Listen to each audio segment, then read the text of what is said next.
Hi, I'm Chad Oakley, and I'm with Charles Zaris Executive Search, and I'm speaking to you from the Learning Center here at Charles Zaris.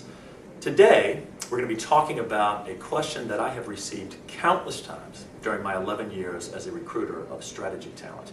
And that question is there an ideal time of year to recruit strategy consultants? My somewhat confusing, cryptic response was yes, but it depends. The depends part has to do with the level of candidate you're recruiting. As strange as it may sound, the ideal time to recruit pre-MBA consultants is different than the ideal time to recruit post-MBA consultants. And here's the reason as to why. Recruiting post-MBA consultants is a little bit more straightforward, so let's start there.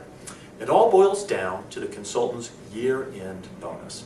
Bonuses for post-MBA consultants can amount to 25 to 50% of their annual compensation. Therefore, as you might imagine, consultants circle their bonus date on their calendars with a big, bold Sharpie. And given that consulting firms rarely prorate their year-end bonus for any consultants who voluntarily leave before the bonus date, consultants are highly unlikely to leave their firm before the bonus is paid.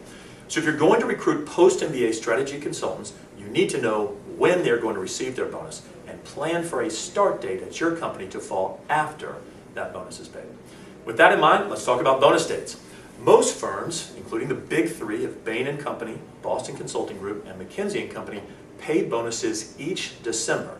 However, there are a handful of firms, such as Strategy & which is formerly known as Booz & Company, Monitor, Deloitte, and LEK Consultant, which pay bonuses mid-year, and actually in the case of LEK, twice a year.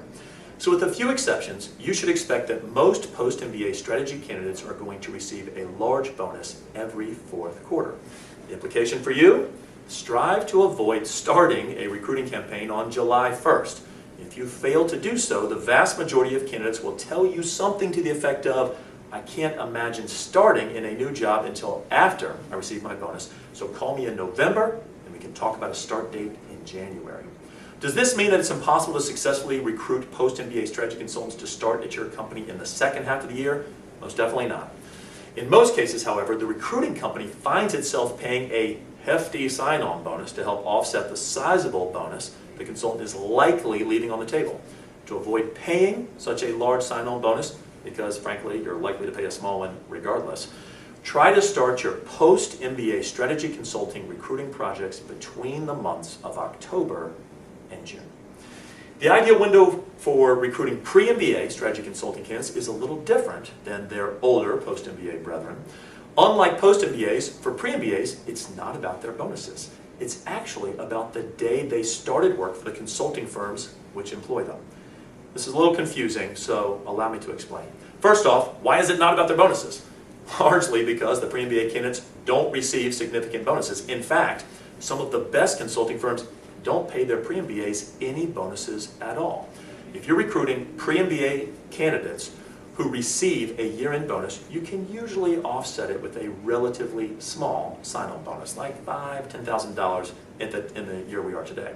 So how does the day they started working in consulting impact when you should recruit them? Most consulting firms treat their pre-MBA consultants as part of a class that lasts for about 2 years. In other words, there's kind of an unofficial graduation date for pre-MBA consultants. And that graduation date is effectively 24 months after they start. And the most common start date occurs in August. Why August? Because pre-MBAs typically graduate from college in May, as do all college graduates, spend the summer having fun, goofing off, traveling the world, landing in that location where they're going to work, and then start working for their consulting firm in August. So, let's imagine that you're a pre-MBA consultant in your 18th month on the job, and you're looking ahead to August, when your 2-year program unofficially ends. You know that you want to do something new and different before heading off to get your MBA degree at a top school. Clearly, you don't want to wait until August to start interviewing. You need to start interviewing earlier, like 3 to 4 months earlier. Back up 3 to 4 months from August, and you're in April and May. In short, pre-MBA consultants ideally want to interview for new jobs in April and May for start dates in July, August, and September. Here is a very important disclaimer. Like anything else in life, there are many exceptions to this ideal rule I've just described. For instance, strategy consulting firms will often extend a pre-MBA consultant's experience for an extra year. In other words, making a 2-year program into a 3-year program, and the firms will put very strong incentives in place to retain these smart young rock stars.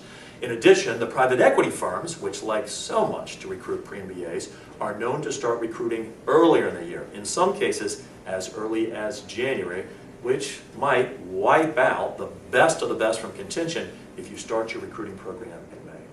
As confusing and challenging as it all sounds, the good news is that we've seen companies successfully recruit pre-MBA strategy consultants at any time of the year. So if you're off cycle, don't fret. You can still land great talent. You'll likely have to kiss a few more frogs, as we like to say, before you find your winner, but it can definitely be done. I hope that you have found this helpful, and happy recruiting. Thanks. For more tips and advice from our expert consultants, visit our thought leadership blog at www.charlesaris.com.